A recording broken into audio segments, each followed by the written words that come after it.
Hello viewers, in this video we will see how to split a data into different cell. Okay, in this column B we have a data that is a data of a name of students,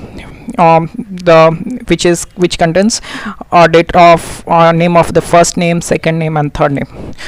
That is all in the single cell, and we have to split in a three different cell. So how can we do this?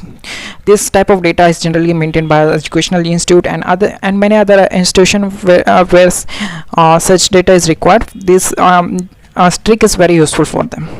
Okay, we will further move. We will see all the things in detail, but before that we have one request with you, that if you new to our channel, please subscribe our channel and don't forget to press bell icon button. So there is a short trick for this, that first of all select the data which you want to split in different cell.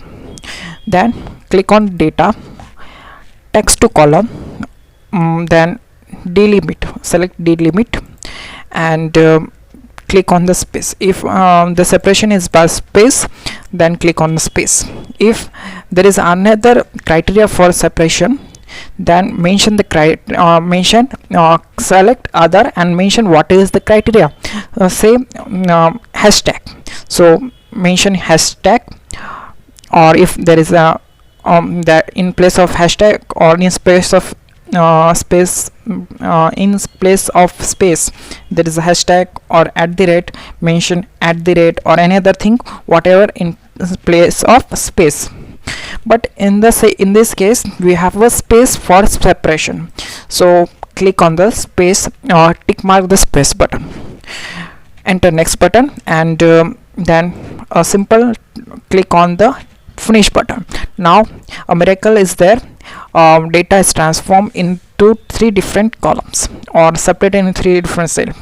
So a very short trick for this, and this is very useful trick for educational institute and other institution where this type of data is maintained. In the next video we will see how we can merge three different cell into single cell.